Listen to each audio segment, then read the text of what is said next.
والسلام على أشرف الأنبياء والمرسلين سيدنا ومولانا محمد وعلى آله وصحبه أجمعين. أما بعد. سبحان الله والحمد لله ولا إله إلا الله والله أكبر. سبحان الله والحمد لله ولا إله إلا الله والله أكبر. سبحان الله والحمد لله ولا إله إلا الله والله أكبر. ولا حول ولا قوة إلا بالله العلي العظيم. Para sepuh bini sepuh yang saya hormati, saya muliakan dan saya teladani, wabil khusus Bapak Ketua Tamir, Bapak Profesor Dr. Lutfi Muhammad Lutfi, Bapak Ibu yang dirahmati Allah. Mari kita bersyukur pada Allah Subhanahu wa taala. Karena Allah menjadikan kita sebagai pejuang-pejuang subuh yang tata jafa junubul anil madajir, berjuang keras di pagi yang dingin ini menjauhkan punggung kita dari pembaringan. Tentu saja agar kita mendapat cahaya dari Allah. Nurun ala nur. Allah adalah cahaya dan sumber cahaya, maha cahaya, yang disebut oleh Allah fi buyutin adzinallah. Cahaya itu adanya di rumah-rumah Allah. An turfa'a wa yuzkara fiha ismuhu. Di rumah Allah yang biasa disebutkan nama Allah, ditinggikan syiar-syiar Allah. Disinilah ada cahaya yang sebenarnya. Bapak Ibu yang dirahmati Allah, sebenarnya manusia itu kalau enggak jadi cahaya, jadi daki. Apapun yang kita makan jadi kotoran, jadi tanah. Tuh kalau kita hidup di alam kebendaan atau materialisme, kalau tidak jadi kotoran, tidak jadi tanah. Karena kita ini memang berjuang supaya mencari cahaya, karena jati diri manusia, orang-orang yang beriman itu adalah cahaya. Diri kita adalah bagian dari cahaya Allah Subhanahu wa ta'ala. Makin kita dekati cahaya, maka kita dapat. Makin kita sering mendatangi rumah cahaya ini, yaitu masjid, hati kita makin terang. Tidak peduli kita punya duit atau tidak, karena terangnya hati itu bikin bahagia. Jangan dikira orang ibadah itu tidak bahagia. Justru bahagia sejati itu kalau kita menjadikan cinta dan hati kita terpaut di lantai masjid ini. Ini bahagia yang sebenarnya. Cuma orang yang kadang-kadang gak pernah ke masjid, jarang-jarang ke masjid, napa nembe acara-acara mangkat masjid, nah itu masih berat. Godaannya macam-macam, pikirannya ya macam-macam. Nah, Bapak Ibu yang dirahmati Allah, kalau kita ingin dapat cahaya Allah terus menerus dan merasakan bahagianya kehidupan yang sejati bersama Allah Subhanahu wa ta'ala, maka sering-seringlah menghadiri masjid, lebih rutin lagi, lebih dekat lagi, sampai hati ini senang. Saya katakan selalu, sampai hati ini senang. Jadi kalau ditanya, oh sholat terus sampai kapan Pak, gitu ya, jawabannya sampai senang. Sebab nanti kalau sudah senang, Sholat itu kalau sudah senang tidak bisa ditahan. Ibarat orang ngelangi di sungai, renang itu loh, ketemu air itu masih bergidik begitu ya, merinding, dingin, anti air. Tapi kalau sudah nyebur, ternyata air sungai itu hangat. Dia berembun begitu ya, kalau zaman dulu di kali-kali, di empang begitu. Hangat ternyata air pagi itu. Berenang hingga kita akan terhanyut, tenggelam dalam nikmatnya lautan cahaya Allah Subhanahu wa ta'ala. Begitulah cahaya atau nur ala nur itu, yahdillahu linurihi mayyasha, diberikan oleh Allah pada orang-orang yang khusus, yang enggak ditakdirkan, yang enggak dapat. Bapak Ibu, anak-anak yang ditakdirkan Allah pagi ini sholat berjamaah di masjid ini, insya Allah akan mendapat cahaya Allah Subhanahu wa ta'ala. Allahumma amin. Bapak Ibu yang dirahmati Allah, mengulik sedikit pelajaran kita pada episode yang telah lalu. Inti dari keyakinan manusia, ajaran Islam ini adalah bertumpu pada wahdaniyatullah atau keesaan Allah Subhanahu wa ta'ala. Dan dia tercermin pada surat Al-Ikhlas, Qul huwallahu ahad. Entah mengapa surat yang satu ini paling digandrungi oleh orang yang paling pintar, hingga emak-emak yang paling awam itu paling senang kulu. Karena di dalamnya ayat itu mengajarkan kepada kita tauhidullah, mengesahkan Allah Subhanahu wa ta'ala, sekaligus cara mensikapi keesaan Allah. Banyak orang tahu bahwa Allah itu ahad, tapi tidak mau sobat pada Allah, tidak mau bersandar. Apalagi orang modern. Orang modern itu sing disandari duitnya, sing diandalkan dalam hidupnya adalah majikan, kepinteran, kehebatan. Nah, Bapak Ibu yang dirahmati Allah, orang modern kalau punya usaha, kalau punya kepingin, dia berusaha dulu. Kalau panjenengan ngaji Al-Hikam ini beda, sejak dulu sudah beda. Orang yang salik seperti panjenengan, kita semua ini adalah salik, orang yang meniti jalan anak tangga ma'rifatullah, setahap demi setahap. Tidak ada istilah tidak berdoa, tidak memisahkan antara usaha dan doa, tidak. Seluruh hidup kita ini adalah doa, dan itu tercermin dari perintah Allah.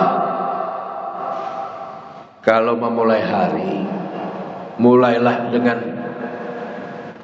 sholat berjamaah di masjid. Subuh yang indah ini, inilah awal kehidupan kita.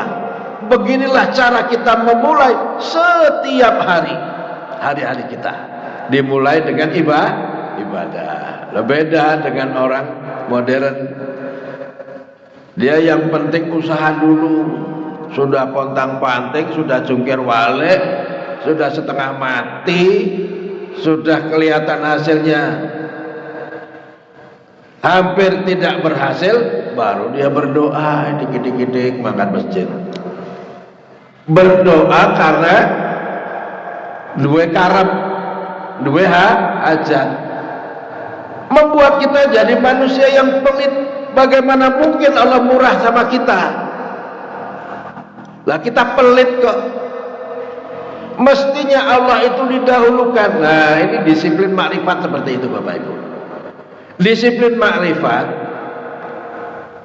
kita ini memang setiap hari harus mengawali hidup kita dengan berzikir dan beribadah. Pada zikir dan ibadah kita itu termasuk ikhtiar dan usaha. Nah, kalau orang-orang makrifat tuh seperti Abu Yazid Al-Bustami, seperti Ibnu Athaillah As-Sakandari, Sayyid Abdullah bin Muhammad Al-Alawi, mereka ini tidak suka menyandarkan usaha-usaha duniawi ini kepada usahanya itu sendiri, tidak mau. Mereka selalu memulainya dengan doa dan beribadah pada Allah Subhanahu wa ta'ala. Itulah sebabnya mereka, jadi ya konsekuensinya ya, kalau gagal tidak marah, tidak mutung, tidak bilang sholatku percuma. Orang modern kan gitu. Kalau usahanya tidak pernah berhasil, njur muni sholatku sia-sia. Orang ditambani Gusti Allah. Inilah kedunguan kita Bapak Ibu. Sebenarnya yang utama itu hidup ini untuk ibadah, bukan golek-golek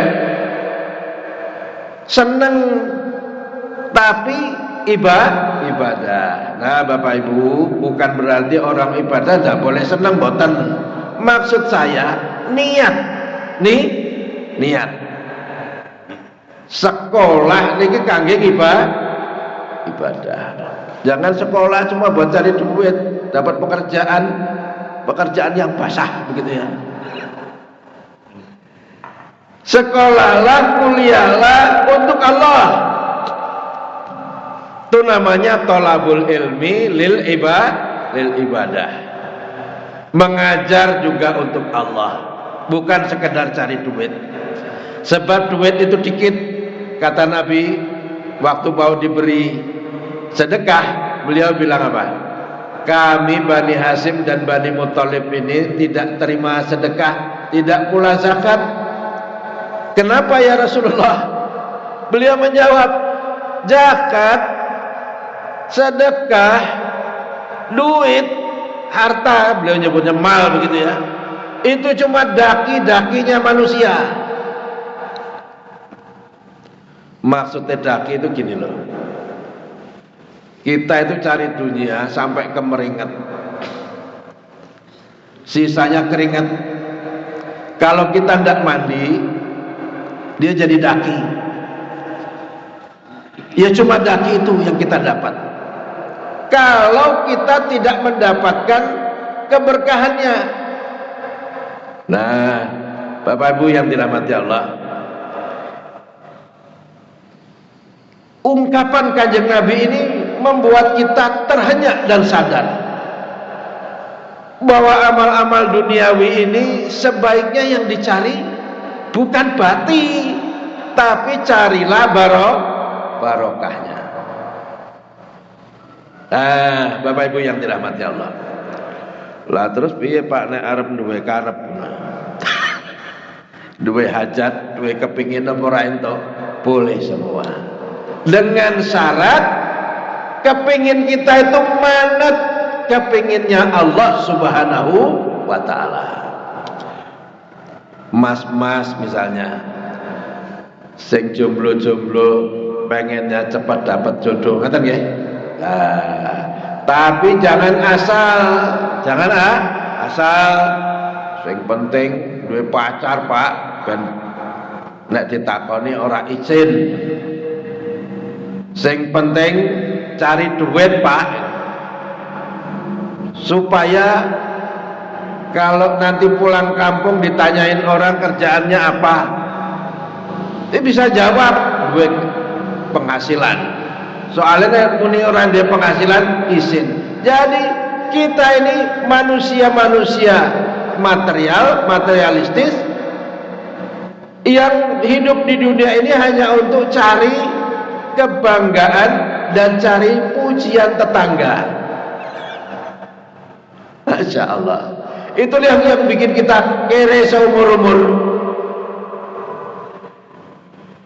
Kita tidak hidup sebagai cahaya yang mencari cahaya. Kita hanya mencari materi. Naudzubillah, Bapak Ibu yang dirahmati Allah. Maka Allah berfirman, wa ma tasyauna illa ayyasha Allah. Sebaiknya kamu tidak punya kehendak kecuali kehendak yang diizinkan oleh Allah Subhanahu wa taala. Jadi umpama kita cari duit itu supaya bisa beribadah. Maksudnya cari sangu kangge ibadah. Itulah yang pas. Tapi tidak semata-mata apalagi cari pujian boten Bapak Ibu. Supaya bisa bermalas-malas, supaya hari tua bisa diam saja begitu ya. Sebagai orang sukses. Nah, kita ini cari nafkah, cari ilmu, bukan cari pujian manusia. Sebab kalau kita sudah kecanduan dipuji orang, itu namanya al-kibar. Tidak menyelamatkan, bahkan menjerumuskan. Rasa besar diri kita, gengsi kita, kelas sosial yang kita pelihara, itulah yang menjerumuskan kita kepada neraka.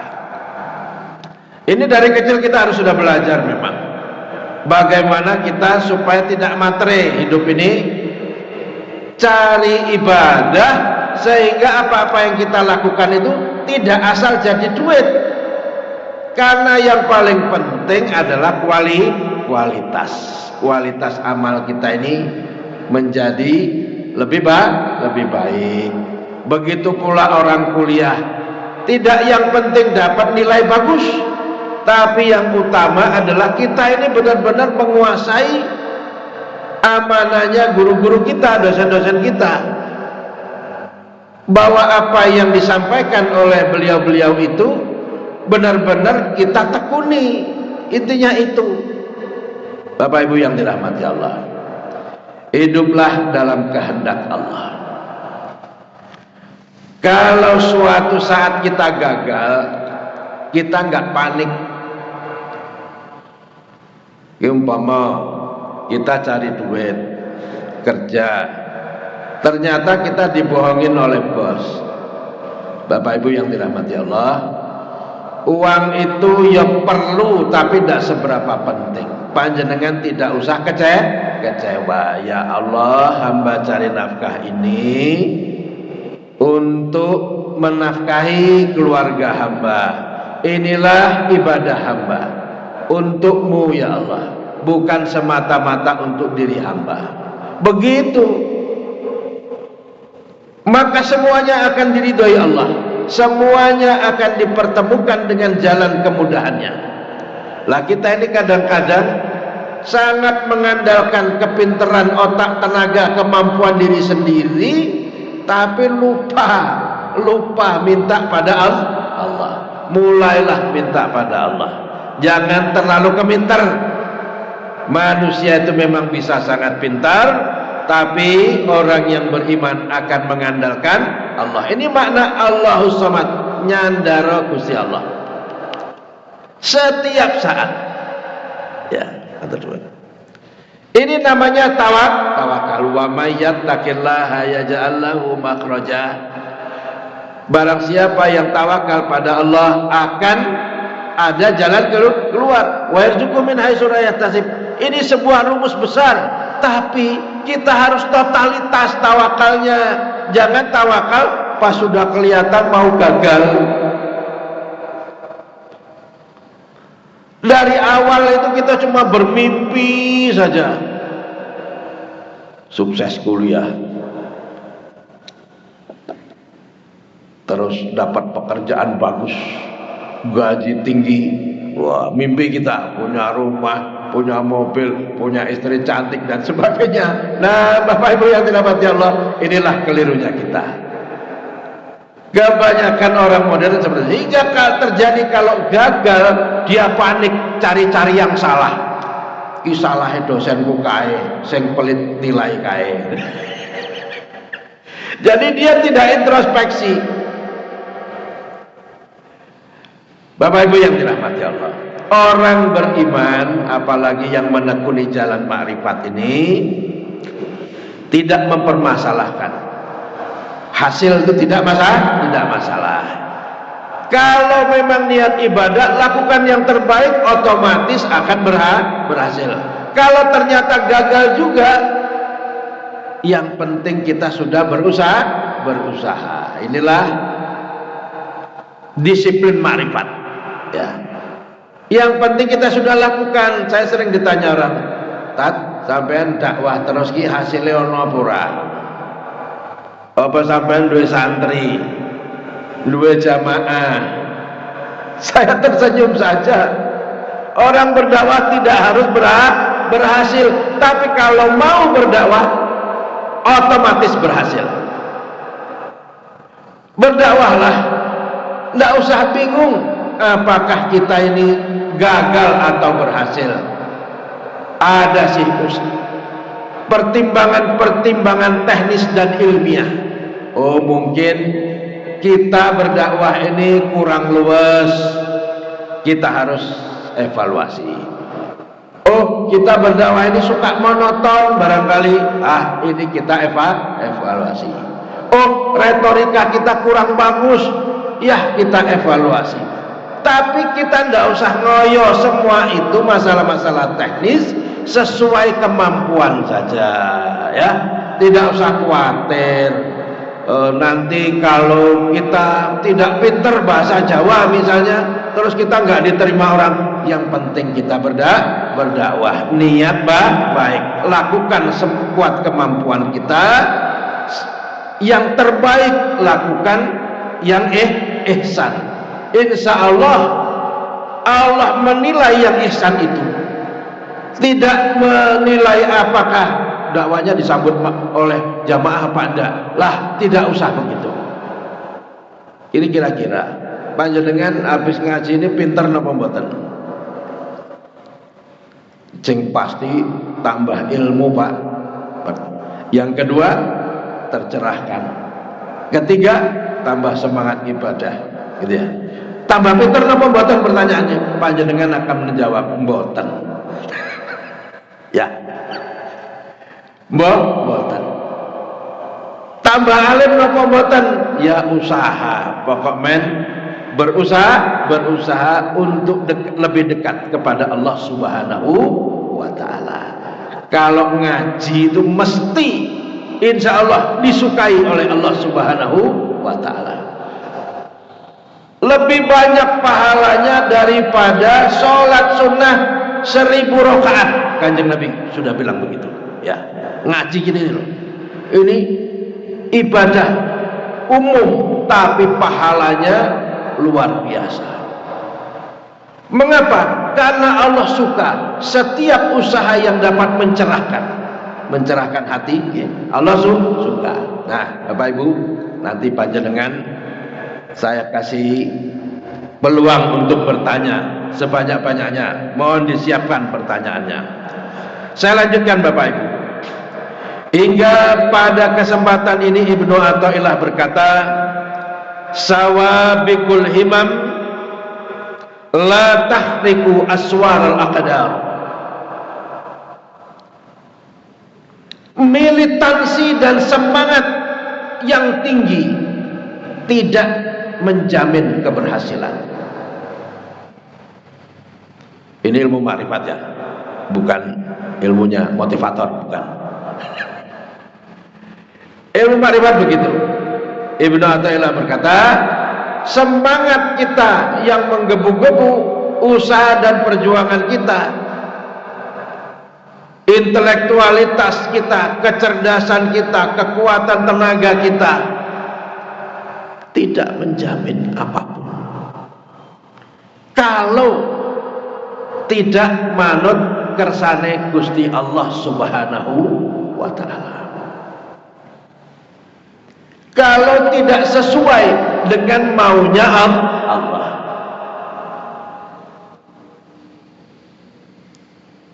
Kadang-kadang dia dapat sih, cari duit dapat banyak karena kita pintar. Sayangnya banyak orang Islam pintar cari duit, duitnya dapat banyak, tapi duitnya itu tidak menghantarkan dia lebih soleh dan taat pada Allah Subhanahu wa ta'ala, malah makin jauh, malah makin ratau. Saya ratau makan masjid, makin eksklusif, makin sibuk ngurusi dunia.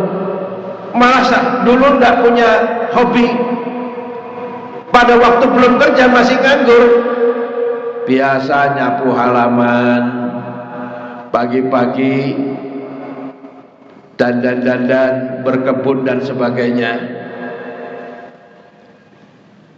Tidak sempat punya hobi karena tidak ada yang duiti untuk memelihara hobi.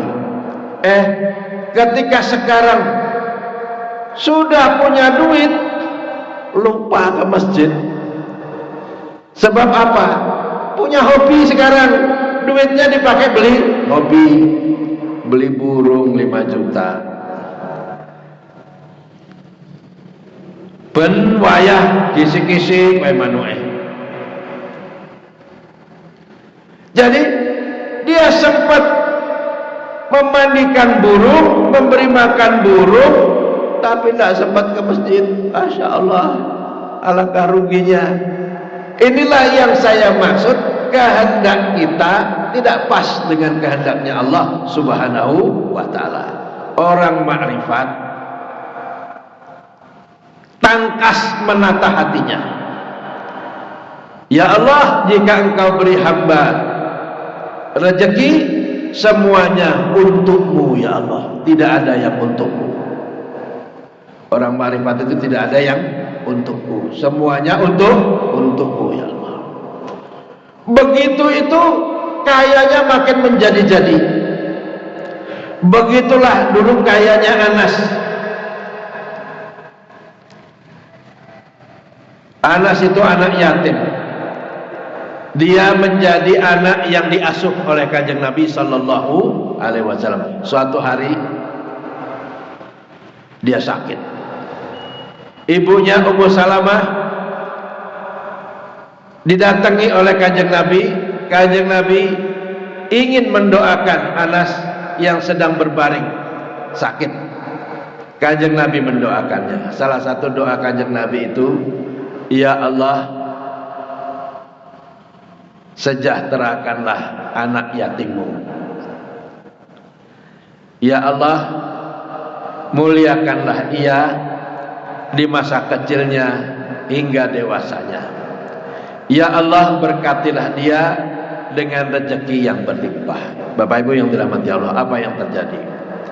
Ketika Anas berusia 35 tahun, dia jadi pedagang. Dia sangat sukses. Dia beristri banyak, anaknya 40 orang. Karena dia mampu. Dan yang dia lakukan, Anas ini melakukan apa? Melakukan apa-apa itu ya untuk Allah. Begitu didikan Kanjeng Nabi. Seperti Abdurrahman bin Auf, ketika dia jatuh bangkrut, hingga saudaranya yang dipersaudarakan oleh Kanjeng Nabi itu adalah Sa'ad orang Ansor, bertanya, bagaimana kau lanjutkan hidupmu wahai Ibnu Auf? Ibnu Auf menjawab, arini aina suq, tunjukkan padaku di mana pasar. Dia punya mimpi untuk membantu Kanjeng Nabi mempertahankan keamanan kota Madinah. hingga seluruh hidupnya dipergunakan untuk mencari nafkah, untuk membantu jihad di jalan Allah. Jadi dia ya cari duit, dia cari kekayaan, tapi niatnya sebagai ibadah pada Allah Subhanahu wa taala. Dan yang terjadi apa? Ajaib Bapak Ibu. Pada waktu perang Ahzab tahun ke-5 Hijriah, Ibnu Auf ini menyumbangkan 1000 ekor kuda perang lengkap dengan peralatannya, dan itu menghabiskan semua keuntungan dagangnya untuk bisa mempertahankan keamanan kota Madinah. Apakah berhenti di situ? Tidak, dia tetap pakai baju tempel-tempel begitu ya. Dia bergaul dengan ashabus suffah di masjid. Sebab hidup ini untuk ibadah. Dia sangat yakin itu. Apakah dia berhenti berdagang? Boten, dia tetap berdagang. Hingga ketika khalifah berganti, Utsman bin Affan, satu sore yang cerah, kepulan asap, debu mengepul di jalanan. Orang-orang sudah tahu siapa yang datang. Itulah kafilah dagangnya Abdurrahman bin Auf yang baru pulang dari Syria. Iring-iringan sebanyak 700 ekor unta, semuanya penuh dengan dagangan. Dia berhentinya di rumah Aisyah. Aisyah berkata, "Tidak bisakah engkau jangan berhenti di depan rumahku? Untamu itu mengotori halamanku," kata Aisyah. Tapi Ibnu Auf inilah ternyata yang sejak Kanjeng Nabi wafat yang memberi nafkah santunan para janda-janda Kanjeng Nabi sallallahu alaihi wasallam. Aisyah agak jengkel kepada Ibnu Auf. Kalau dia mau menafkahi janda Kanjeng Nabi, pasti lewat Aisyah. Dia sangat percaya pada Aisyah. Dan Ibnu Auf turun dari untanya dan tetap tersenyum kepada Aisyah. Dia berkata, "Ini semua untukmu, wahai Ummul Mukminin. Terserah engkau bagaimana engkau membagikannya kepada penduduk kota Mekah." Ibnu Auf tidak datang kepada penguasa untuk cari-cari muka pada Utsman bin Affan. Dia tidak mau. Dia datang kepada janda Rasulullah, Aisyah Ummul Mukminin. Semua dibagikan kepada masyarakat kota Madinah. Nah, Bapak Ibu yang dirahmati Allah, tidak diceritakan apakah itu batinya saja dari dagangnya itu atau termasuk modalnya, tidak diceritakan. Yang pasti kita mengambil hikmah dari amalnya Abdurrahman bin Auf ini. Dia cari nafkah untuk ibadah. Dia sedang menekuni jalan makrifat. Hidupnya benar-benar dekat dan hanya fokus untuk Allah Subhanahu wa ta'ala. Bapak Ibu yang dirahmati Allah, inilah hikmah dari ajaran Ibnu Athaillah yang sudah dilaksanakan, diamalkan dengan baik oleh para sahabat radhiyallahu anhum. Ibnu Athaillah hanya apa? Menyimpulkan. Sawabikul himam la tahriku aswarul aqdar. Semangat kita untuk membeli dunia ini, kalau tidak diridhoi oleh Allah Subhanahu wa taala, maka tidak jadi apa-apa. Tidak bisa mewujudkan, tidak bisa mengalahkan qadarullah, kehendak Allah Subhanahu wa taala. Bapak Ibu, maka kita sebagai seorang hamba Allah menekuni jalan makrifat ini, sebaiknya kita senantiasa istiqomah, ya, mencari ridha Allah. Niati selalu. Caranya bagaimana? Jadi pejuang subuh. Insya Allah siapapun yang istiqomah menjadi pejuang subuh, berarti otomatis dia sedang menekuni jalan makrifat. Panjenengan tidak usah berpikir repot seberapa banyak atau pak ilmu wong makrifat. Mboten Bapak Ibu, orang makrifat tidak ngukur ilmu, sebab sistem asesmennya itu langsung kepada Allah Subhanahu wa ta'ala. Seberapa bercahayakah hati kita, itu tergantung kita bisa menilai diri kita sendiri. Seberapa cinta kita pada masjid, seberapa semangat kita sholat sunnah, seberapa lega kita bersedekah. Kadang kita itu bersedekah kalau pas punya lebih duit aja gitu ya. Kalau orang ahli sedekah tidak gitu. Orang makrifat itu benwayah sedekah. Punya duit atau tidak punya duit, kalau sudah mental sedekah, ya tetap sedekah. Masa pergi Jumatan terus dilewati kotak infak tapi tidak berinfak gara-gara tidak punya duit, itu namanya tidak istiqomah. Kalau orang istiqomah tidak dinilai berapa besarnya berinfak, yang penting istiqomah. Itulah cahaya, tergerak hatinya.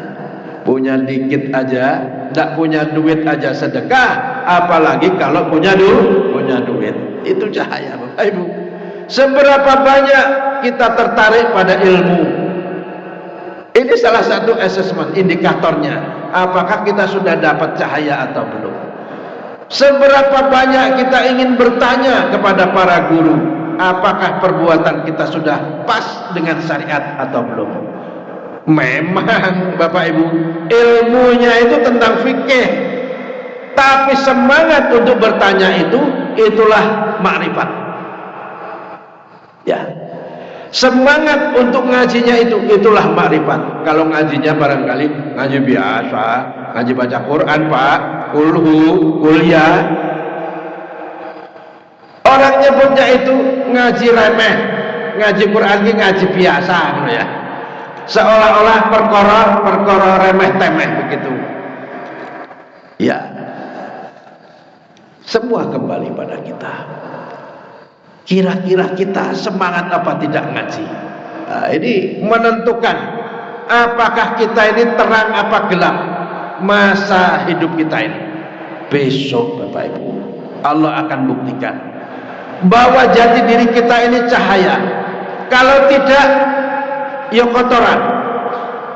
Kalau kita sudah mati, kalau kita sekarat aja, sakaratul maut, Kanjeng Nabi bersabda, jika seorang hamba itu di waktu hidup di dunia dia adalah orang yang suka merusak syariat, menumpahkan nafsunya pada tempat yang tidak benar, melampiaskan syahwatnya tanpa memperdulikan syariat, maka kelak saat dia sakaratul maut, dia akan melihat keluar cahaya hitam dari dadanya. Bukan cahaya bening ya, bukan cahaya yang terang, tapi cahaya hitam, bergulung-gulung, membentuk serombongan bagai serombongan tawon, dan mewujud seekor babi. Orang yang sekarat ini akan tanya, wahai fulan, siapakah dirimu? Kenapa kamu keluar sebagai cahaya dari dadaku dan mewujud seekor babi? Maka babi ini bilang, akulah dirimu, wahai saudaraku. Bayangke, dalam hadis itu disebut begitu Bapak Ibu. Babi ngoneknya kita itu saudara. Wahai saudaraku. Kenapa? Karena cahaya dalam hati kita ini hitam. Bahkan tidak ada cahayanya. Yang keluar ya cahaya gelap tadi. Dalam hadis itu diilustrasikan. Bisa babi, bisa anjing, bisa monyet. Tapi kalau orang soleh, kata Nabi, jika seorang hamba itu dulu waktu selama di dunia, dia orang soleh, orang yang selalu bersilaturahmi, orang yang menyukai ilmu, orang yang selalu mendekati dan menekuni wahyu-wahyu Allah, maka yang keluar dari dadanya saat sakratul maut, dia akan tersenyum. Pada saat itu yang keluar adalah cahaya indah berwarna-warni bagaikan pelangi. Dia akan tersenyum. Maka orang mati sekarang itu loh Bapak Ibu, orang yang melotot karena kuaget sing teko petek kabeh. Tapi dia tidak bisa ngomong. Kenapa? Karena saraf secara fisik itu sudah mulai lumpuh semua. Itu orang sakratul maut. Orang yang baik ini, orang soleh ini kemudian bertanya, siapakah engkau wahai makhluk yang indah? Mewujud bidadari. Bidadari itu menjawab, akulah cahaya sholatku, akulah cahaya sedekah dan silaturahmimu, aku adalah cahaya Al-Quran yang engkau baca, aku adalah dirimu. Inilah yang disebut tajassumul a'mal. Dalam dunia tasawuf disebut tajassumul a'mal, perwujudan amal-amal manusia. Itu bukan jati diri kita, ini bukan kulit yang membungkus daging dan tulang. Boten Bapak Ibu. Hakikat diri kita ini adalah perbuatan kita. Jangan berharap nanti kalau panjenengan mati itu masih bisa bilang la ilaha illallah gitu ya. Lo ada orang yang bisa, tapi lebih banyak yang tidak bisa. Pak, cari Kanjeng Nabi, nek mati bilang la ilaha illallah, dakhalal jannah, Pak. Nggih. Leres. Masalahnya kalau kita mati itu loh, kalau kita sakaratul maut, kita bisa bilang la ilaha illallah apa tidak? Sebab apa? Orang yang sekarat itu sarafnya yang hidup tinggal 20%. Ya. Antara hati dan otak itu blank semua. Sudah tidak nyambung. Jadi lebih banyak orang mati tidak bisa bilang la ilaha illallah. Walaupun selama di dunia lancar banget, Allah Pak, la ilaha illallah Muhammadur Rasulullah, wapil. Kalau sudah sekarat, belum tentu. Maka supaya kita bisa mati husnul khotimah, bersyahadat pada Allah Subhanahu wa taala, biasalah berzikir. Kanjeng Nabi bersabda, "Jaddidu imanakum biqauli la ilaha illallah." Saya tidak bilang tahlilan ya, sebab itu bab fikih, terserah panjenengan. Yang penting kita banyak berzikir. Afdhalud dzikri fa'lam annahu la ilaha illallah. Terserah caranya bagaimana. Maka di mukadimah tadi saya berzikir 3 kali, mengatakan la ilaha illallah dan kalimat-kalimat thayyibah. Untuk menjaga apa? Menjaga cahaya dalam hati maupun cahaya di sekitar kita. Kanjeng Nabi mengajari kita doa, Allahumma ja'al fi basari nura wa fi sam'i nura. Jadikanlah cahaya pada penglihatanku, pada pendengaranku, di belakangku, kanan dan kiriku, atas dan bawahku, semuanya cahaya. Kenapa? Inilah sejatinya hidup manusia. Nah, Bapak Ibu, jika panjenengan masih merasa muda, belajarlah untuk menekuni jalan makrifat ini. supaya di hari tua tidak kaget, dan belum tentu panjenengan matinya tua, belum tentu. Karena mati tidak harus muda, tidak harus tua. Orang muda juga bisa mati. Kalau umur kita sudah banyak, Bapak Ibu, tentu Bapak Ibu lebih terbantu karena sudah bosan dengan kesenangan duniawi. Semuanya bikin apa? Nah gitu ya. Cara wong mangan iki kakek nah gitu. Panjenengan sudah menikmati pencerahan dan cahaya dari Allah, selalu ke masjid, selalu berzikir, menjaga zikir di dalam hati. Dan tentunya Bapak Ibu menikmati kalau kita diberi amanah yang bersifat untuk memakmurkan masjid, mensejahterakan jamaah masjid. Ini sangat luar biasa. Bapak Ibu yang menjadi pengurus takmir di masjid ini luar biasa ya. Allah menjanjikan bagi panjenengan cahaya yang indah, dan insya Allah diwafatkan Allah dalam husnul khatimah. Allahumma amin. Bapak Ibu ada yang mau bertanya? Monggo saya persilakan, masih ada 15 menit.